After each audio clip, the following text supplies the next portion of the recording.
Tonight, Joker gets a sequel, Wonder Man gets a series, Discovery gets a start, Star Wars gets a bounty hunter, and remember artist Tim Sale. All that and more on this edition of Multiverse Tonight! Comic books, sci-fi, fantasy, and more. If you're looking for a roundup of geeky news, you're in the right place. This is Multiverse Tonight.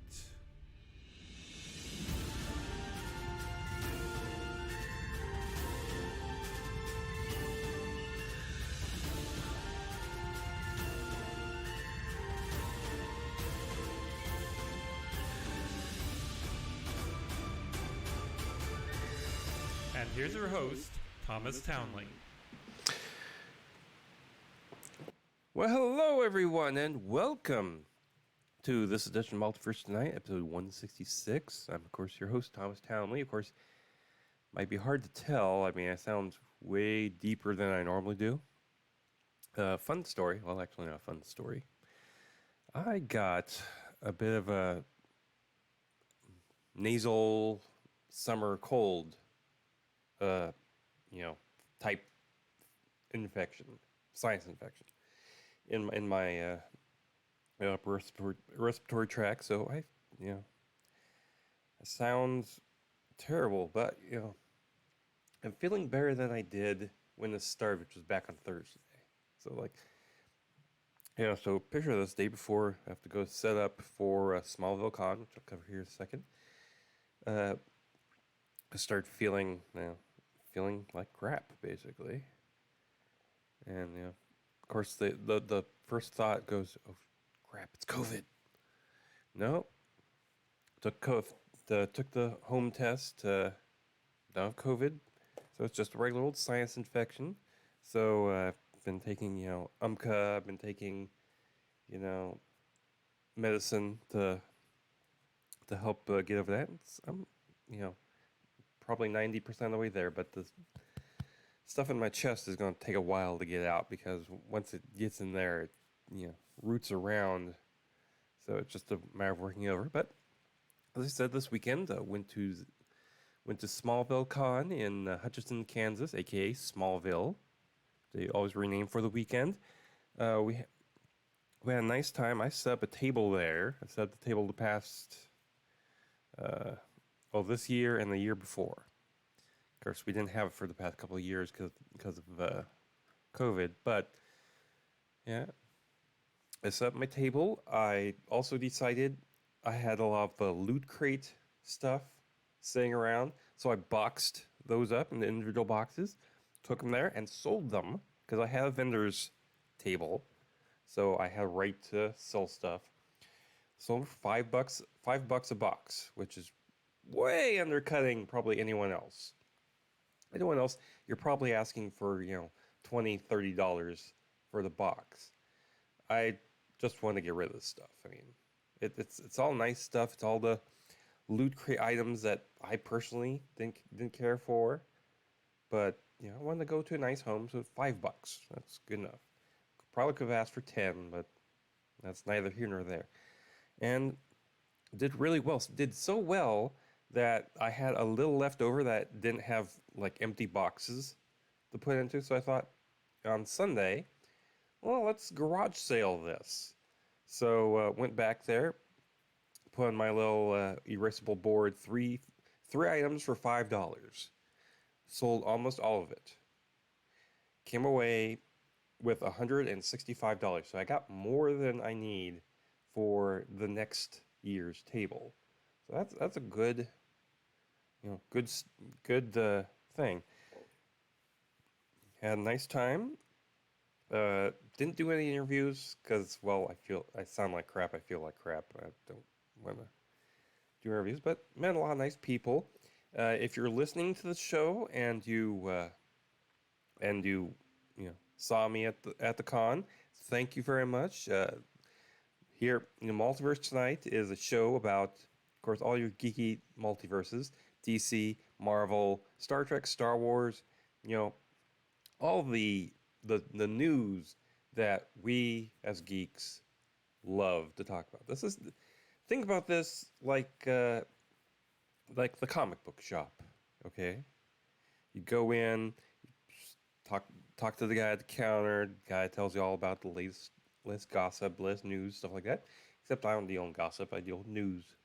Sorry, I don't believe gossip is germane to anything until you know becomes fact. And I try not to put any spin on the news. But anyway, I also went to Monday Night Raw in Wichita a week ago from the day I'm recording this, and it was actually very nice. We had seats like one row behind the announce table, so if anyone out there saw me, you know, yeah, that's great. Uh, you know, my wife and I were there. We enjoyed the show. We enjoyed it a lot more being there in person than we do staying at home.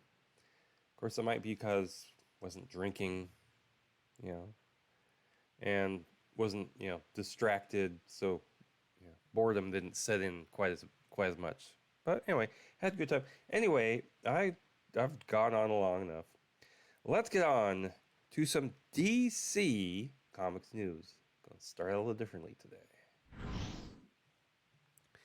And DC Comics news starts with the open beta for the new Smash Brothers like game Multiverses, no relation, will take place next month, and it's being revealed that progress that the player makes during the live beta will carry over to when the game finally goes live.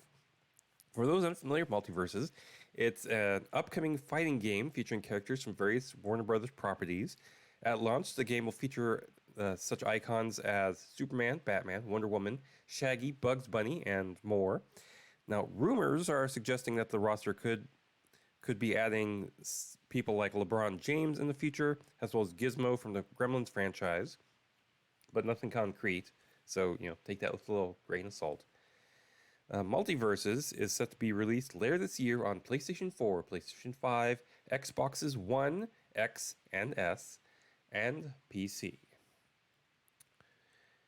The series, based on Neil Gaiman's and Matt Wagner's Dead Boy Detectives, has hired Beth Schwartz as co-showrunner and executive producer, according to Variety. Schwartz will now co-show run the series with Steve Yockey. Now, this is not the first time Schwartz has been at the helm of a show based on a DC property, as she served as the showrunner on the final 2 seasons of Arrow at the CW. She is also known for the Netflix series Sweet Tooth, on which she was the co-showrunner for the show's first season. The show is described as a ghost story that explores loss, grief, and death through the lens of Edwin Payne and Charles Rowland, 2 dead British teenagers, and their very live friend, the Crystal Palace. Sounds interesting, I guess. A Joker sequel is officially in the offing. Todd Phillips confirmed on his Instagram account that the script has been written and shared a photo of Joaquin Phoenix reading it. The cover of the script reads Joker, voilà à deux, which is a psychiatric term where 2 or more people begin to share delusions. Well, I think, I still haven't seen the first Joker movie. I just have had no desire to see it. But, to each their own. Anyway, let's go on to the Marvel Comics news. And Marvel Comics news starts with Doctor Strange in the Multiverse of Madness. It's coming to a physical media in stores near you next month on July 26th for 4K Blu-ray, DVD, and a limited edition Best Buy Steelbook edition. Now, the Doctor Strange in the Multiverse of Madness 4K Steelbook will cost you $34.99, and it has special they all have special features like a Dolby Atmos audio track, an audio commentary by Sam Raimi, Richie Palmer, and Michael Waldron, featurettes Method of Madness, which shows the crew members and Marvel employees in interviews as they discuss their love of Sam Raimi, introducing America Chavez about the character in the movie, constructing the multiverse, writing a feature film for Marvel's No Easy Task, And here they discuss how they crafted the story. There are, of course, bloopers, gag reel, deleted scenes, and optional English, French, Spanish. The movie will come out this Wednesday, though, on Disney Plus, which means I'll finally be able to get to see it. I missed it. Didn't get to see it in theaters. That's trouble living in a small town. If I want to go see a long movie and not, you know, lose my butt sitting in a regular theater seat, I gotta go 30 miles. So, sometimes it's just easier to just wait till it comes out on the streaming. The Disney Plus series Ironheart has added Westworld's Manny Montana as a series regular opposite Dominique Thorne. Details of the character are being kept under wraps. And Marvel's Thunderbolts movie has added Jake Schreier as its director, with Black Widow's Eric Pearson set to write the script and Kevin Feige producing, with reports indicating that the film could start production next summer. Now, Schreier is best known for directing the 2012 indie darling Robot and Frank and the 2015 adaptation of John Green's novel Paper Towns. He has also helmed episodes of Beef and Dave, as well as music videos for Kanye West and Kendrick Lamar. And it's been previously rumored that a Thunderbolts movie could be in the works to begin production sometime in 2023. So, I guess there's some movement there. And over on the Sony side of Marvel stuff, Sony's Prime Video bound Silk series is getting started. Producer Phil Lord told Deadline that the series is, quote, "We're developing all that stuff with great care, and there's a really exciting start for Silk. It's coming along. There'll be news someday soon," unquote. The series follows Marvel Comics character Cindy Moon, who has previously been described in casting descriptions for the series as a Korean American between 19 to 29 years old, who is a kid from Queens who is on her own for the first time. Although she's a total beginner in law enforcement fighting crime, she is said to love the feeling of beating up criminals, to let her frustrations out, and has an affinity for the 80s and 90s pop culture. She also struggles with her identity and heritage, and she tries to focus on her family, friends, and relationships. The Hollywood Reporter has broken the news that Wonder Man will get his own series from Destin Daniel Cretton, the filmmaker of Shang-Chi and the Legend of the Ten Rings, and the writer-producer of Brooklyn Nine-Nine and Community, Andrew Guest. Now, Guest will be serving as head writer of the series, with Cretton executive producing and possibly directing an episode or more. Cretton is also working by his overall deal with Marvel Studios, signed late last year in the glow of Shang-Chi's success. Wonder Man is one of Marvel's oldest characters, first appearing in 1964 in the pages of Avengers number 9, who was initially a villain and only appeared sporadically in the early Marvel age until being reconceived as a hero and Avenger in the late 1970s. In 1980s, the character really came to his own, best known as Simon Williams. He was a founding member of the LA-based West Coast Avengers and had a look of a turtleneck, a red jacket, and sunglasses, being a celebrity thanks to his day job as an actor and stuntman. Yeah, I guess it'll be an interesting take on the character. I'm not really highly familiar with the character other than knowing that the character died. That was about it. Well, anyway, Marvel's Midnight Suns game from 2K and Firaxis Games will be coming out on PlayStation 5, PlayStation 4, Xbox Series X, S, 1, Nintendo Switch, and PC via Steam and Epic Games Store on October 7th. Now, the game is described as, quote, "In Marvel Midnight Suns, players take on the role of the Hunter, the first customizable original hero in the Marvel Universe, brought back to life after a centuries-long sleep, to lead the Midnight Suns, with heroes spanning across the Avengers, X-Men, Runaways, and more. Forced to unite in opposition to Lilith, mother of demons, and parent to the Hunter, the Midnight Suns must rise up against the darkness in the face of fallen allies, and with the fate of the world at stake." Unquote. Well, I don't know. Maybe I'll take a look at that. Right now, I'm too busy, playing the Lego Star Wars game. It's pretty fun. Anyway, let's go on to the Star Wars news. Or Star Trek news, excuse me.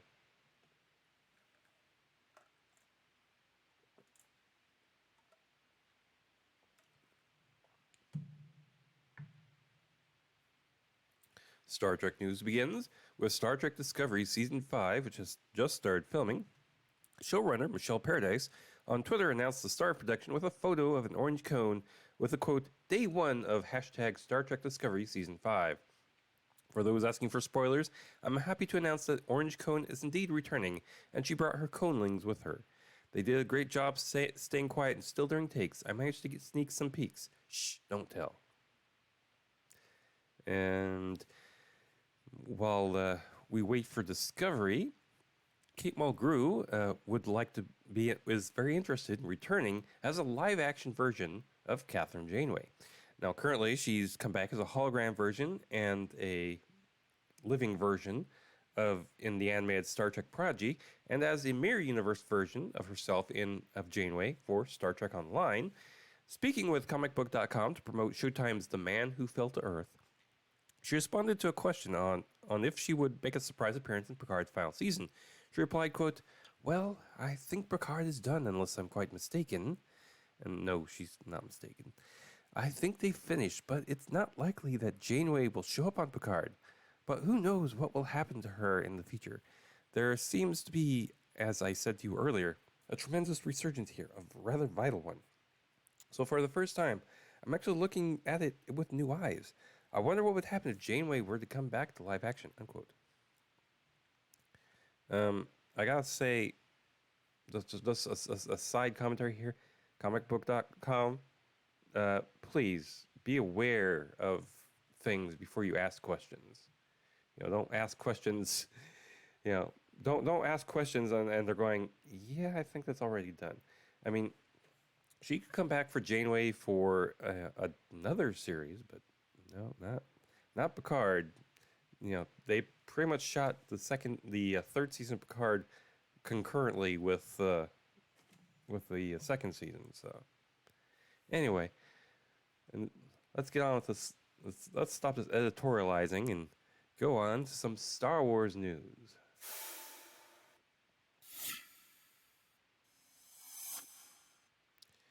Yeah, it's been such a busy week. I didn't have time to, find a big batch of news, but that was okay.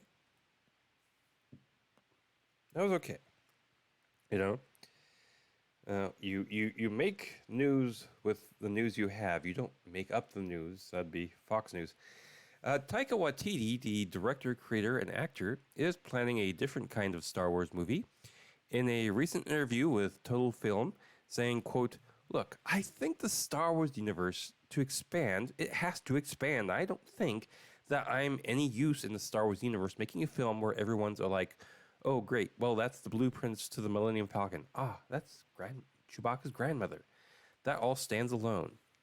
I would like to take something new and create some new characters and just expand the world. Yeah, and otherwise, it feels like it's a very small story, unquote.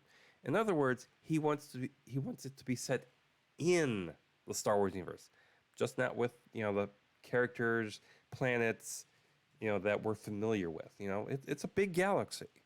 There's got to be other stories out there other than, that don't deal around the characters that we already know. Make new friends. Find some Borg-like enemy in the Star Wars universe. Something interesting. Anyway, there's a new book coming out. The Bounty Hunters of the Star Wars universe will be getting a lot of use lately. Between the book... let's try that one again. Shall we?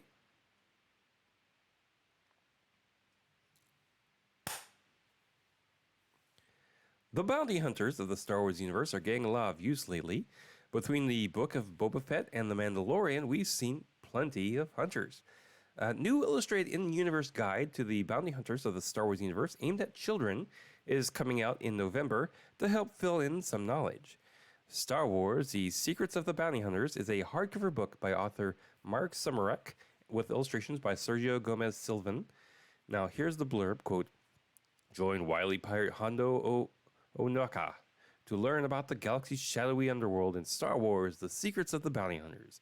Young fans will uncover fascinating stories about the most infamous denizens of scum and villainy, all accompanied by incredible artwork and interactive features such as pop-ups, booklets, and lift-the-flap inserts. Learn about the Star Wars underworld in this in-universe book. Onaka recounts fascinating tales about the galaxy's most famed bounty hunters. Hondo also delves into the wider world of bounty hunters, sharing all he knows about the notorious ships, dangerous underworld tech, and more.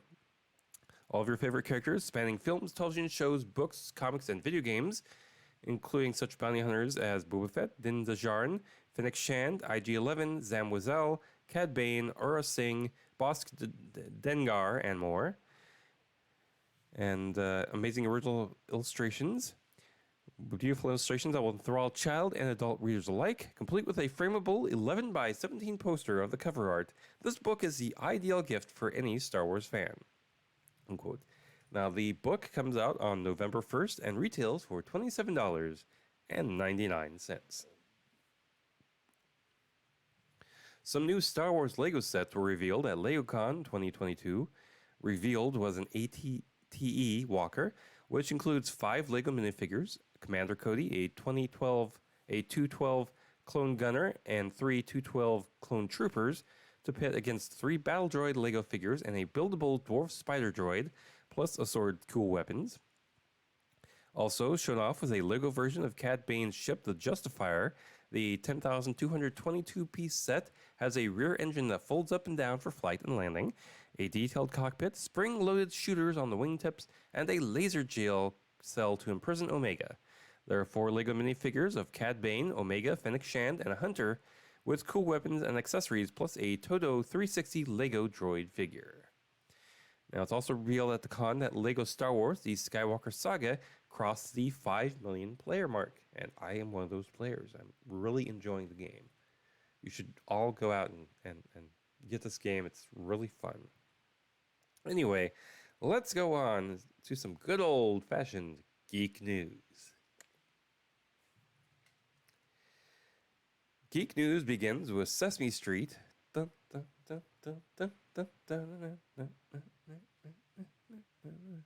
which is being turned into a musical. It's been announced that Rockefeller Productions and Sesame Workshop are teaming up for Sesame Street, the musical, an off-Broadway stage adaptation of the iconic children's television series. Now, previews for the musical are set to start on September 8th, according to Variety, and opening night is scheduled for September 22nd. The production will run through November 27th. Sesame Street the Musical will be directed and produced by Rockefeller and will feature many beloved characters, including Abby Cadabby, Rosita, Bert, Ernie, Oscar the Grouch, the Count, and Gabrielle. The production will also feature some of Sesame Street's classic songs, as well as new ones created for the production, and special guest stars from Broadway and beyond.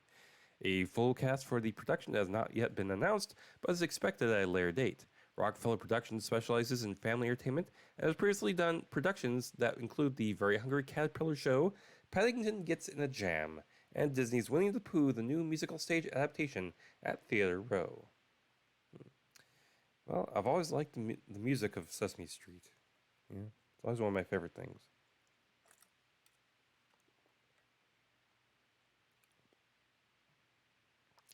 Legendary Entertainment and the creators of Cobra Kai are teaming up to bring the 90s video game Duke Nukem to the silver screen.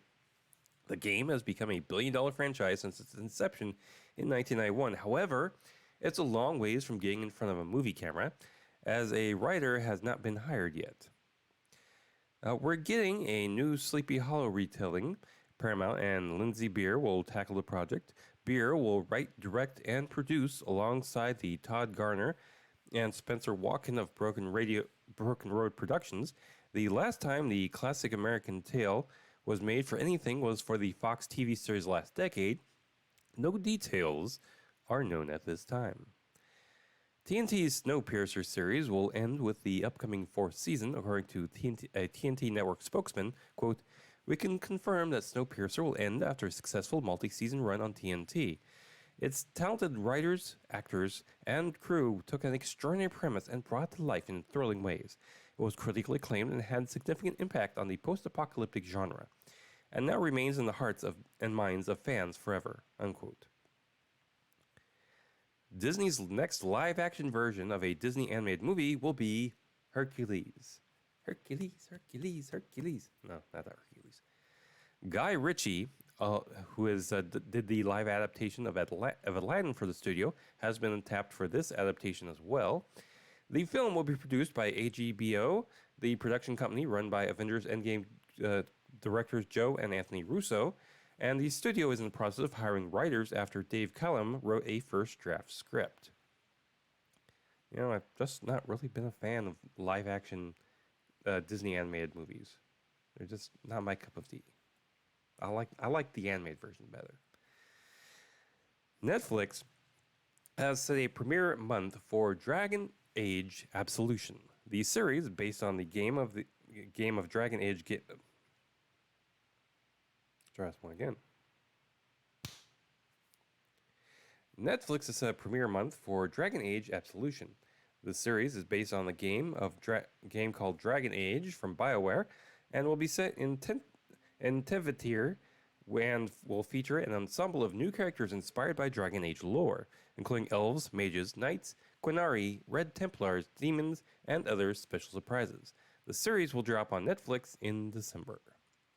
Speaking of Netflix, the sequel to The Old Guard has signed Uma Thurman and Henry Golding to the cast.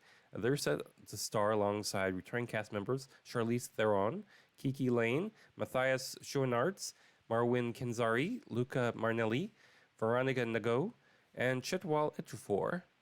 The first one was one of Netflix's most popular films with 186 million viewed hours in the first 28 days of release back in July of 2020. This is based on the graphic novel series created by Greg Rucko and Leandro Fernandez, following a covert team of immortal mercenaries that were suddenly exposed, fighting to keep their identity secret, just as an unexpected new member was discovered. Details with regard to the sequel's plot have thus far been kept under wraps, but the project appears to be gaining momentum. The Boys has been renewed for a fourth season. The series, based on the best-selling comic by Garth Ennis and Derek Robertson, just started its third season over on Amazon. According to Amazon, the worldwide viewership for The Boys has grown by 17% from Season 2 and 234% from Season 1. Ghostbusters will get some fill-in story between Afterlife and the new movie, currently codenamed Firehouse. Announced during Ghostbusters Day, celebrated annually on the anniversary of the original Ghostbusters release date of June 8th, the limited edition series comes from Hellboy publisher Dark Horse Comics. The as-yet untitled series will be set in the continuity of Jason Reitman's Ghostbusters Afterlife and will be confirmed as canon. The Hollywood Chamber of Commerce has announced the first round of celebrities and creatives that will be honored with a star on the Hollywood Walk of Fame in 2023. In the movie category, people who will receive stars will include Independence Day's Bill Pullman, Uma Thurman, Wedding Crashers' Vince Vaughn, Hairspray's John Waters, Fast and Furious stars Ludacris and Paul Walker, posthumously, Academy Award-nominated actress Juanita Moore, and will also receive a star. In the television category, stars will include the Mandalorian creator Jon Favreau, The Office's Mindy Kaling, comedian Martin Lawrence, Cobra Kai star Ralph Macchio, Saturday Night Live's Garrett Morris, and Grey's Anatomy's Ellen Pompeo. In a statement, Ellen Kay, chair of the Hollywood Chamber of Commerce's Walk of Fame selection panel, said, quote, "The panel thoughtfully selected these talented individuals, and we can't wait to celebrate them as they become part of Hollywood's history with the unveiling of their star on the world's most famous walkway." Now, they also announced musical stars also. Those will include the Jonas Brothers, Mark Anthony, Irving Azov, Sheila E., Lenny Kravitz, Jenny Rivera, posthumously, Blake Shelton, and Charlie Wilson. And for live theater and live performance, they'll add Lang Lang, Melba Moore, and Pentatonics. Dates for these ceremonies have not been announced, as they have not been scheduled yet, but according to the press release, recipients have 2 years to schedule star ceremonies from the date of selection before they expire. They note that any upcoming ceremonies will be announced 10 days before they're held. And some sad news tonight, of course. We must remember those who have got passed on. We're starting with actor Philip Baker Hall, who has been in almost everything, but you'd recognize the face more than the name. He's best known for playing library cop Lieutenant Bookman in a couple of 1991 episodes of Seinfeld. The actor has had more than 100 TV appearances in his long 5-decade-long career, including such shows as BoJack Horseman, Children's Hospital, Modern Family, Curb Your Enthusiasm, Psych, The West Wing, Third Rock from the Sun, Cheers, and many more. He's also appeared in movies like Midnight Run, Ghostbusters 2, Air Force One, Boogie Nights, The Truman Show, the 1998 remake of Psycho, Bruce Almighty, and many others. Philip Baker Hall is survived by his wife and 4 children. He passed away from complications from emphysema in his California home on June 12th. He was 90 years old. And finally tonight, remember legendary comic book artist Tim Sale. Tim was born on May 1st, 1956, and spent his early life in Seattle, Washington. He started his career doing art for the fantasy book series Myth Adventures, but the vast body of his work was with writer Jeff Loeb, creating DC books such as the Year One centered Batman Legends of the Dark Knight, Batman The Long Halloween, Batman Dark Victory, as well as Superman for All Seasons and Catwoman When in Rome. At Marvel Comics, he would do similar work with Daredevil Yellow, Spider-Man Blue, and Hulk Gray, and Captain America White. Sale also would work with Darwin Cook on the Superman Confidential series in 2007, and he would also do artwork for the TV show Heroes, where Jeff Loeb served as writer and producer. Sale won an Eisner Award in 1999 for Best Artist Penciler Inker or Penciler Inker Team. Jim Lee wrote about his passing on Instagram, saying, quote, "Tim Sale was an amazing artist, draftsman, and storyteller. Beyond the taut chiaroscuro style, which became his trademark, Tim clearly put a premium on storytelling, clarity, and pacing, cherishing emotion above all. His stories were beautifully visceral, nuanced, and evinced deep humanity. Tim Sale had no use for surface banality," unquote. On June 13th, 2022, Jim Lee announced that Sale had been admitted to the hospital with severe health issues. Representatives of Sale later confirmed he was in the hospital while asking for privacy. 3 days later, Sale died on June 16th from kidney failure. He is survived by his mother, his sister Maggie, and his partner Susan Bailey. Tim Sale was 66 years old. And that brings us to the end of this edition. Now, be sure to check us out on social media. We're at Twitter at Multiverse Tom. We're also on Facebook and Instagram as well. And if you find value in this show and like to, give some money, you can go over to our TeePublic store. Or let's redo this. Hold on.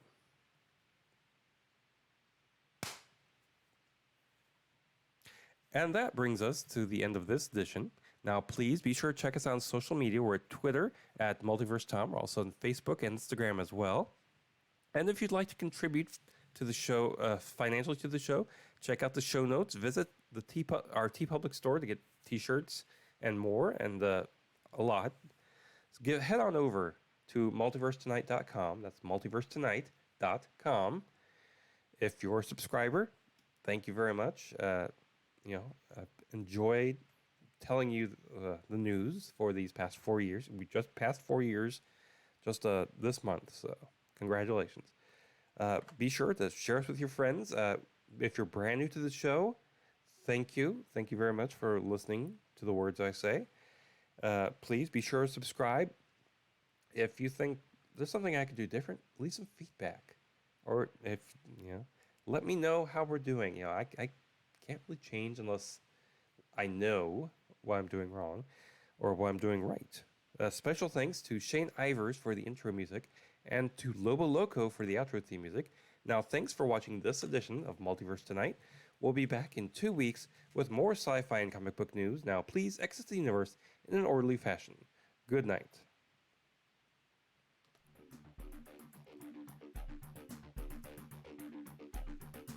Multiverse Tonight is a production of Half Baked Genre Productions, copyright 2022, all rights reserved. And if you'd like to find more podcasts, please visit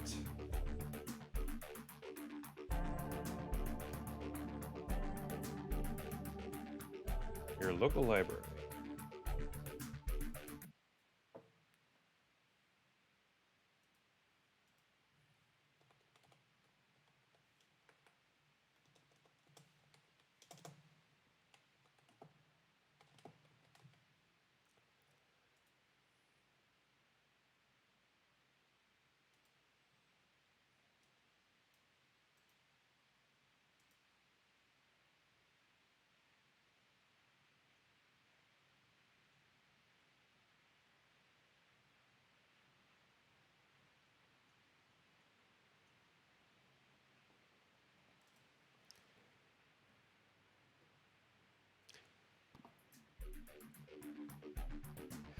Multiverse Tonight is a production of Half Baked Genre Productions, copyright 2022, all rights reserved. Part of the Pop Goes the Culture podcast network. Please head on over to popgoestheculture.com for more. Good night.